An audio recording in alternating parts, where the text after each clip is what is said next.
Hello students, स्वागत है आप सभी का संजय सर क्लास के इस नए वीडियो में, जिसमें हम लोग पढ़ रहे हैं स्थिर वैद्युतिकी। और आज मैं आप लोगों के लिए लेके आया हूं वैद्युत द्विध्रुव के कारण विद्युत क्षेत्र ज्ञात करना। पिछले वीडियो में हम लोगों ने अक्ष पे ज्ञात किया था। इस वीडियो में हम लोग निरक्षीय स्थिति में विद्युत क्षेत्र ज्ञात करेंगे। चालू करते हैं।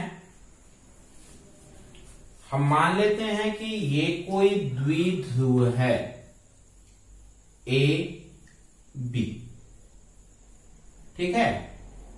ए पर कौन सा आवेश है? प्लस क्यू आवेश है, और बी पर माइनस क्यू आवेश है, ठीक है। हम लोगों ने पिछले वीडियो में पढ़ा था कि जब दो समान परिमाण के विपरीत आवेश एक दूसरे से बहुत अल्प दूरी पर होते हैं, उसे हम क्या बोलते हैं? विद्युत द्विध्रुव। इन दोनों के बीच की दूरी कितनी है? 2l। इसका ये क्या है? मध्य बिंदु। तो मध्य बिंदु से यहाँ की दूरी क्या हो जाएगी? l हो जाएगी।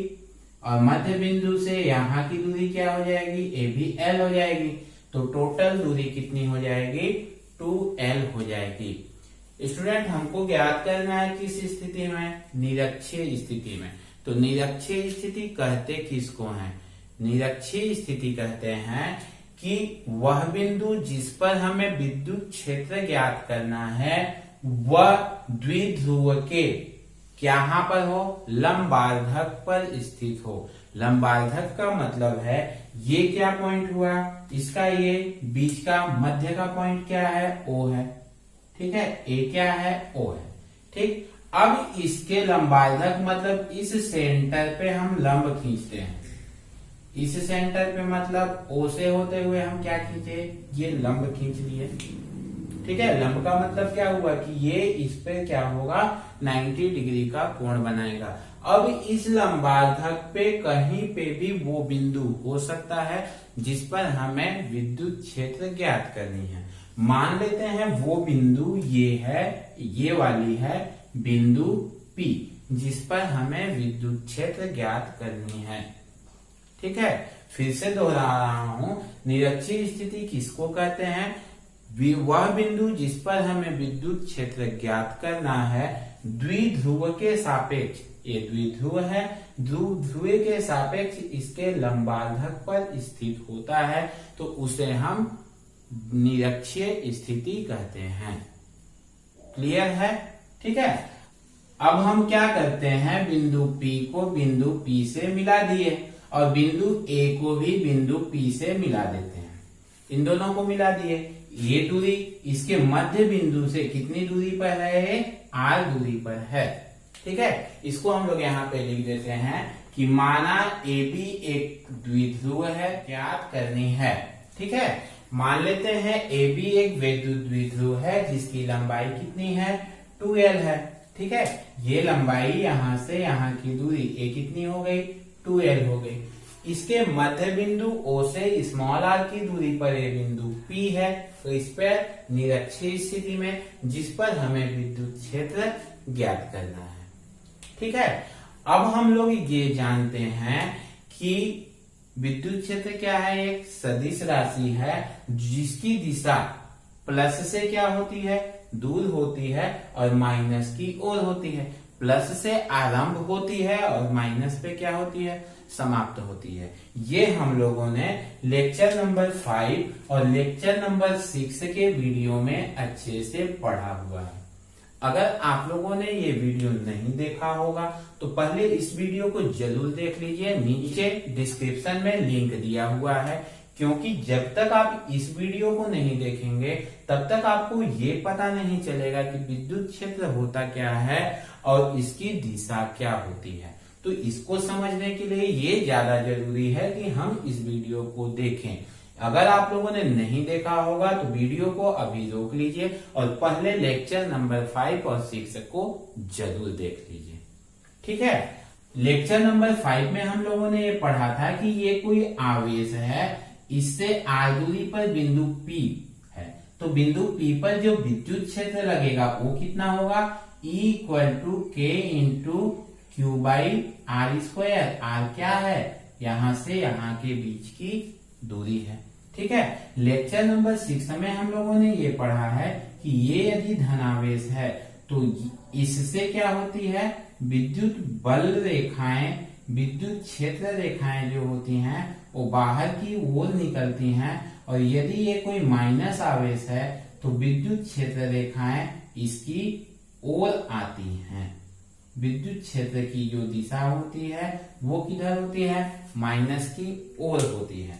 तो जब हम प्लस क्यू आवेश के कारण विद्युत क्षेत्र लेंगे तो उसकी दिशा क्या होगी, प्लस से दूर की ओर। प्लस से दूर की ओर मतलब इधर होगी। ये हो जाएगा प्लस क्यू आवेश के कारण विद्युत क्षेत्र। लेकिन जब हम माइनस क्यू आवेश के कारण विद्युत क्षेत्र निकालेंगे तो इसकी दिशा क्या होगी, प्लस की ओर, माइनस की ओर होती है। माइनस की ओर होती है मतलब इस दिशा में हो जाएगी क्या, ए ई माइनस क्यू। ठीक है, अब यदि हम ये मान लेते हैं कि इन दोनों के बीच का ये कोण क्या है, थीटा है। यदि हम ये मान ले कि P बिंदु P आवेश के साथ, द्विध्रुवों के आवेश के साथ कितना कोण बना रहा है, थीटा कोण बना रहा है। ठीक है, हम यहां से इसका एक मध्य में खींचते हैं, जो क्या होगा, इसका परिणामी ई होगा। तो ये क्या होगा, ए लाइन और ये लाइन दोनों क्या है, एक दूसरे के समांतर हैं। तो एक दूसरे के समांतर हैं तो ये वाला कोण कितने अंश का बनेगा, ये वाला कोण ये कितना होगा, ये इसके बराबर होगा। मतलब ए कोण भी क्या हो जाएगा, थीटा हो जाएगा। क्योंकि ये भुजा और ये भुजाएं दोनों क्या हैं, बराबर हैं, लंबार्धक पर हैं। मतलब बिंदु P A और B से क्या है, समान दूरी पर है। हम इस लंबार्धक पे कोई भी बिंदु लेंगे, कोई भी बिंदु लेंगे, ये दोनों A और B से क्या होंगे, एक बराबर दूरी पर होंगे। मतलब बराबर दूरी है तो बराबर भुजाएं हुई, और बराबर भुजाओं के सामने का कोण भी क्या होता है, बराबर होता है। तो ये भी कोण क्या होगा, थीटा होगा। ये और ये समांतर है तो ये क्या हो जाएगा, ये इस कोण के बराबर, मतलब ये कोण भी क्या होगा, थीटा हो जाएगा। कुल मिलाकर E प्लस क्यू और E माइनस क्यू के बीच में कुल कितना कोण बनेगा, थीटा प्लस थीटा, 2 थीटा के बराबर बनेगा। क्लियर है, ये दूरी r हो गई, ये दूरी l हो गई। तो A से बिंदु P की दूरी क्या हो जाएगी, ये क्या है, समकोण त्रिभुज है। कौन सा, त्रिभुज AOP। ठीक है, देखिए त्रिभुज AOP में, ठीक है, त्रिभुज AOP क्या है, समकोण त्रिभुज है। और समकोण त्रिभुज में पाइथागोरस प्रमेय काम करेगा, और जब पाइथागोरस प्रमेय काम करेगा तो क्या होगा, पाइथागोरस प्रमेय जब काम करेगा तो ये क्या है, इसका कर्ण है। तो क्या होता है पाइथागोरस प्रमेय, कर्ण का वर्ग बराबर लंब का वर्ग प्लस आधार का वर्ग, यही तो होता है। हो जाएगा इतना। जब कर्ण का वर्ग, कर्ण क्या है इसमें, कर्ण है AP, AP का घात 2 बराबर लंब क्या है, लंब है OP, OP का घात 2 प्लस आधार क्या है OA, OA का घात 2, AP का घात 2 बराबर OP का मान कितना है, R है, R स्क्वायर प्लस OA का मान कितना है, L स्क्वायर। तो AP बराबर क्या हो जाएगा, √R square plus L square. ठीक है, मतलब इस AP का मान कितना हो गया, √R square plus L square. ठीक, अब हम बिंदु B से भी P की दूरी ज्ञात कर लेते हैं। देखते हैं पुनः त्रिभुज BOP में, इसमें भी पाइथागोरस साहब का प्रमेय लगा देते हैं।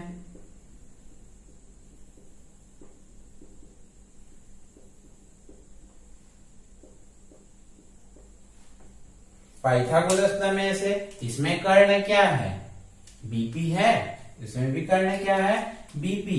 तो क्या हो जाएगा, BP का घात 2 बराबर लंब क्या है, OP है, OP का घात 2 प्लस आधार क्या है, OB है। तो OB का घात 2 हो जाएगा।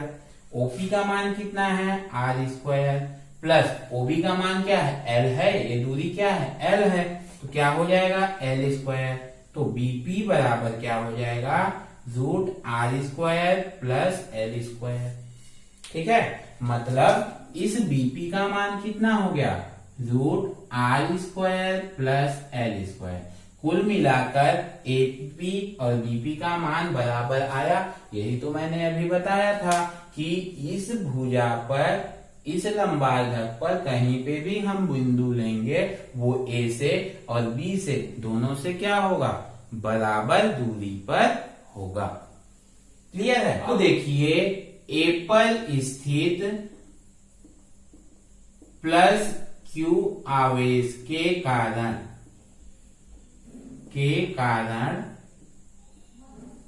बिंदु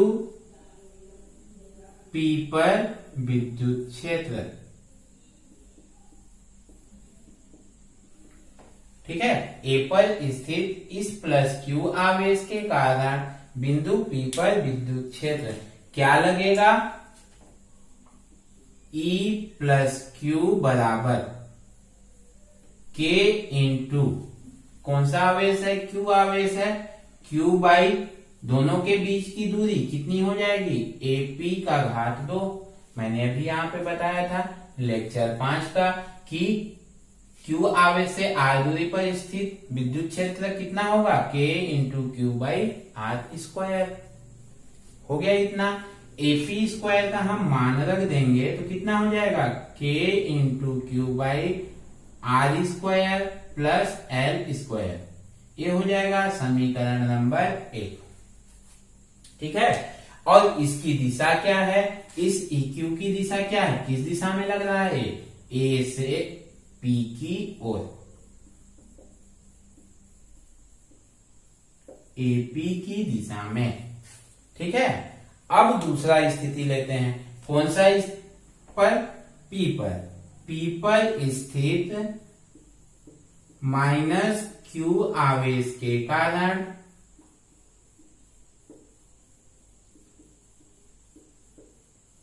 बिंदु P पर विद्युत क्षेत्र।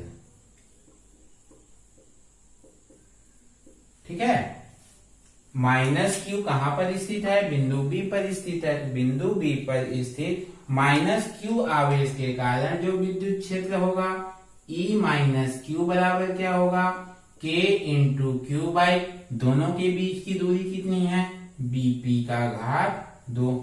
किस दिशा में ये लग रहा है P से B की ओर, तो PB की दिशा में। ठीक है स्टूडेंट, एक चीज का विशेष ध्यान रखिएगा, ये दिशा को बताना बहुत जरूरी है। यदि हम दिशा को नहीं बताएंगे ना तो हमारा ये जितना हम मेहनत किए रहेंगे हम उसको न तो समझ पाएंगे न ही किसी भी को समझा पाएंगे। ठीक है, इसको जब हम दिशा को लिखेंगे और दिशा को हम जानेंगे कैसे, लेक्चर नंबर 6 वाले वीडियो से हम जान जाएंगे इसकी दिशा को। इसलिए दिशा को लिखना बहुत जरूरी होता है। ठीक है, अब आगे क्या होगा बराबर K into Q by BP² का मान कितना आया है R² plus L², R² plus L²। समीकरण नंबर 2। समीकरण 1 और 2 को देखिए। समीकरण 1 और 2 दोनों क्या हैं बराबर आए हैं KQ by R² plus L²। इसमें भी KQ by R² plus L²। दोनों क्या हुए E प्लस Q और E माइनस Q बराबर हुए। मतलब A पर स्थित प्लस Q आवेश के कारण और B पर स्थित माइनस Q आवेश के कारण इस बिंदु पर जो बल लगता है वो क्या होता है बराबर होता है। जो विद्युत क्षेत्र होता है वो क्या होता है एक समान होता है। लेकिन अब हमको इन दोनों के कारण ज्ञात करना है, एक के कारण तो ज्ञात करना नहीं है। और दोनों के कारण ज्ञात करेंगे तो हम क्या निकालेंगे परिणामी विद्युत क्षेत्र। और परिणामी विद्युत क्षेत्र की दिशा क्या है दोनों के बीच में ये। क्लियर है। अब दोनों के बीच में भी क्यों होगा, अगर इस बात को हम देखना चाहें, इस बात को समझना चाहें, अगर मन में ये सवाल आए कि सर दोनों के बीच में क्यों होगा, दूसरी तरफ भी तो हो सकता है। तो कक्षा 11वीं में हम लोगों ने सदिश विश्लेषण में ये पढ़ा है कि यदि कोई किसी भी वस्तु की स्थिति सदिश ऐसे है तो इसको हम दो समकोणिक घटकों में व्यक्त कर सकते हैं। एक हो जाता है ये क्षैतिज घटक और एक हो जाता है ये दूसरा क्या, ऊर्ध्वाधर घटक। अगर इसमें हम इसको मान लें कि ये क्या है a प्लस क्यू, तो क्षैतिज दिशा का जो घटक होता है वो क्या हो जाएगा, e plus Q cos theta हो जाएगा, और ऊर्ध्वाधर दिशा का घटक क्या हो जाएगा, e plus Q sine theta. ठीक है, ये हमने कक्षा 11वीं में सदिश विश्लेषण में अच्छे से समझाया पढ़ा है। ये तो प्लस आवेश के कारण हो गया। ठीक है, ठीक इसी तरह इस दिशा में क्या है, e माइनस क्यू आवेश है ना इस दिशा में, तो इसको भी दो समकोणिक घटक में वियोजित कर सकते हैं। ये हो जाएगा इसका क्षैतिज घटक क्षैतिज दिशा में, और ये हो जाएगा ऊर्ध्वाधर दिशा में नीचे की ओर। e माइनस क्यू का क्षैतिज दिशा में घटक क्या हो जाएगा, e minus Q cos theta, और ऊर्ध्वाधर दिशा में घटक क्या हो जाएगा, e minus Q sine theta. ठीक है, अब जब इनका ऐसे होगा तो ये ऊर्ध्वाधर घटक और ये ऊर्ध्वाधर घटक प्लस और माइनस के कारण ये दोनों की दिशाएं क्या हैं, विपरीत हैं। ये दोनों की दिशाएं जब विपरीत हैं तो ये एक दूसरे को क्या करेंगे, निरस्त कर देंगे, और जब एक दूसरे को निरस्त करेंगे तो हमारे पास बचेगा क्या, ये बचेगा इन दोनों के बीच में ये वाला। ठीक है, और ये जब बचेगा तो इसका मान कितना हो जाएगा, दोनों ये जुड़ जाएंगे, e प्लस क्यू और e माइनस क्यू दोनों के मान क्या हैं, बराबर हैं, और जब दोनों के मान बराबर हैं तो दोनों जुड़ जाएंगे तो क्या हो जाएगा, 2e cos थीटा। ये हो जाएगा क्या, इसका परिणामी। ठीक है, इन दोनों का परिणामी निकालेंगे तो क्या निकलेगा, अब 2e cos थीटा। ठीक है, और e का मतलब क्या है, e का मतलब हम माइनस क्यू का रखें या प्लस क्यू का रखें, दोनों का मान तो इक्वल है। ठीक है, अब मैं क्या करता हूं, इसको मिटा देता हूं, फिर आगे बढ़ता हूं। परिणामी विद्युत क्षेत्र, परिणामी विद्युत क्षेत्र कितना हो जाएगा, E बराबर 2e cos थीटा। ठीक है स्टूडेंट, ये तो मैंने सदिश विश्लेषण का क्षैतिज घटक और ऊर्ध्वाधर घटक लेके बताया कि 2e cos थीटा क्यों आता है और कैसे आता है। इसका एक दूसरा और तरीका बताऊं जो मैंने पिछले वीडियो में आप लोगों को बताया था, सदिश के आधार पर। यदि मैं इसको सदिश के आधार पर लेके चलूंगा तो परिणामी तीव्रता वेक्टर E इक्वल टू क्या हो जाएगा, vector E plus Q plus vector E minus Q. आपको याद तो अब आ गया होगा। ठीक है, क्या करें, अब दोनों का वर्ग कर देते हैं वेक्टर को हटाने के लिए। तो क्या हो जाएगा, दोनों को वर्ग करेंगे तो वेक्टर E का square equal to vector E plus Q plus vector E minus Q का क्या हो जाएगा, होल स्क्वायर हो जाएगा। इसका प्रसार करेंगे तो वेक्टर E प्लस क्यू का square plus vector E minus Q का square plus 2 vector E dot vector E, ये प्लस क्यू वाला ये माइनस क्यू वाला। अब डॉट गुणनफल को हटाएंगे तो क्या लगेगा, डॉट गुणनफल को हटाएंगे, ये वेक्टर का स्क्वायर है। ठीक है, वेक्टर का स्क्वायर तो वेक्टर हट जाएगा तो क्या बचेगा, E square equal to E plus Q square plus E minus Q square. Dot गुणनफल हटेगा तो क्या लगेगा, कॉस थीटा लगेगा, कॉस थीटा, और थीटा का मान कितना है, E plus Q E minus Q के बीच में कितना कोण बन रहा है, 2 थीटा। मतलब क्या हो जाएगा, ये कॉस 2 थीटा। ठीक है, अब ई स्क्वायर इक्वल टू क्या हो जाएगा, E plus Q square plus E minus Q, इसको ई प्लस क्यू के बराबर है तो इसके जगह क्या लिख दें, ई plus Q square plus 2e plus Q E minus Q के जगह पे प्लस क्यू लिख देते हैं क्योंकि दोनों का मान बराबर है, इंटू कॉस 2 थीटा। ठीक है, दोनों बराबर जुड़ जाएंगे तो क्या हो जाएगा 2e plus Q square plus इनका गुणा हो जाएगा तो 2e plus Q square into cos 2 theta.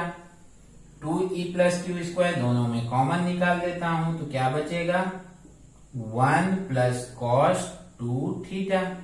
ठीक है, और 1 प्लस कॉस 2 थीटा का गणित में सूत्र होता है और इसका जो सूत्र होता है वो होता है 1 plus cos 2 theta equal to 2 cos square theta. ठीक है, ये सूत्र होता है। इस सूत्र को मैं यहाँ पे मान रख दूंगा और जब मान रखूंगा तो क्या हो जाएगा 2e plus Q square into 2 cos square theta. दो का गुणा हो जाएगा तो क्या हो जाएगा ई स्क्वायर बराबर 4e plus Q square into cos square theta. अब जब स्क्वायर को इधर हटाएंगे तो क्या हो जाएगा e equal to under root 4e plus Q square cos square theta. Under root से बाहर निकालेंगे तो 4 का मान 2 e स्क्वायर का e प्लस क्यू बचेगा और कॉस स्क्वायर का कॉस थीटा। आया इतना मान, दोनों मान बराबर आए। आप इसको किसी भी तरीके से समझिए, जैसे मैंने अभी ऊर्ध्वाधर घटक और क्षैतिज घटक लेके समझाया आप उससे समझिए या फिर आप इसको ऐसे समझिए।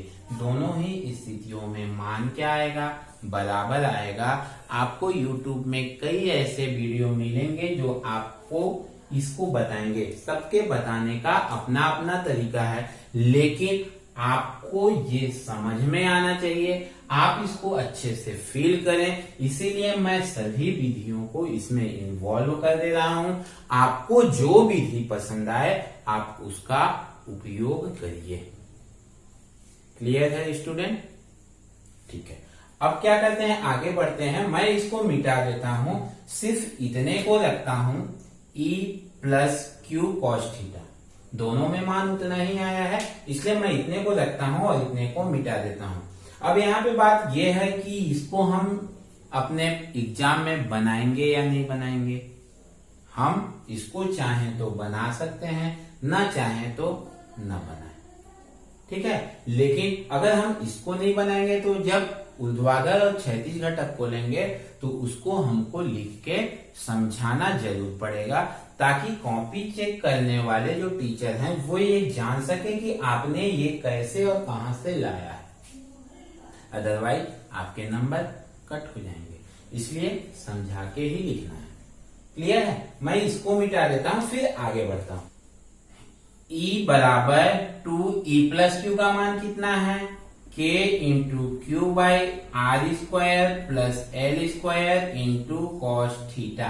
अब त्रिभुज इसमें देखिए AOP में, त्रिभुज AOP में कॉस थीटा बराबर क्या होता है कॉस थीटा बराबर आधार बटे कर्ण। आधार क्या है A है OA बटे कर्ण क्या है ये वाला है AP।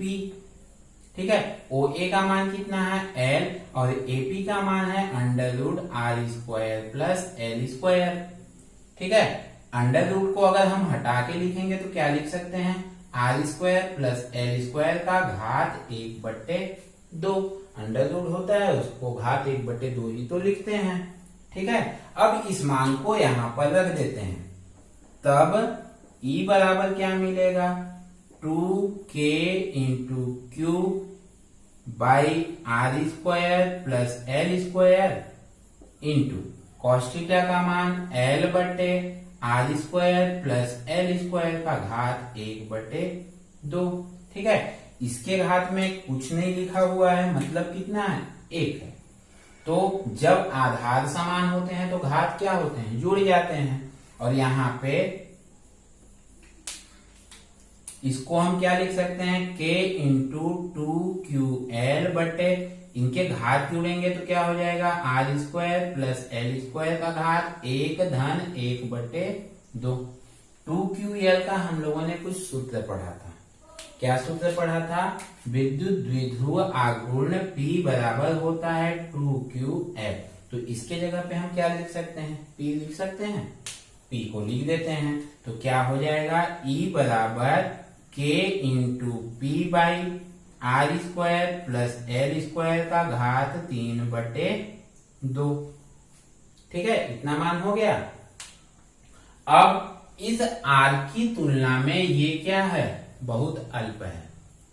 पिछले वीडियो में भी हम लोगों ने ये देखा था कि द्विध्रुव की जो प्रभावी लंबाई है, द्विध्रुव के बीच की जो दूरी है, इस बिंदु P की दूरी से क्या है? अत्यंत कम है। इसलिए हम इसकी क्या करते हैं? उपेक्षा कर देते हैं। मतलब इसको हम क्या मान लेते हैं? नगण्य मान लेते हैं।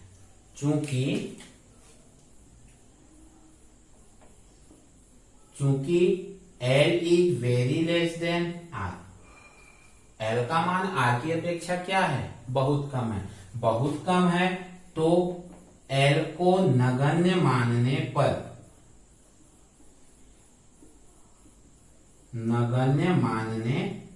और जब हम नगण्य मानते हैं तो क्या करते हैं? केवल प्लस और माइनस में उसके मान को 0 कर देते हैं। बाकी गुणा में या भाग में उसको 0 नहीं कर देते हैं। इसका मान यहाँ पे प्लस में है तो यहाँ पे इसको क्या करेंगे? 0 कर देंगे। तो E बराबर क्या मिलेगा? K into P by R square पूरे का घात 3/2। ये तो हट गया। अब 2 से 2 क्या होगा? कट जाएगा। तो E बराबर क्या बचा? K P बटे R का घात 3। ये होता है निरक्षीय स्थिति में विद्युत क्षेत्र। ठीक है, आई होप आपको ये अब बहुत अच्छे से क्लियर हो गया होगा। अगर हम इसका मान SI पद्धति में निकालेंगे, यहां पर लिखता हूं, SI पद्धति में K का मान क्या होता है? 1/4 पाई एप्सिलॉन नॉट होता है।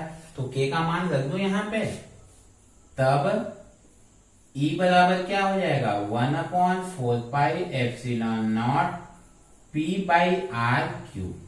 ठीक है, ये होता है SI पद्धति में निरक्षीय स्थिति में विद्युत क्षेत्र।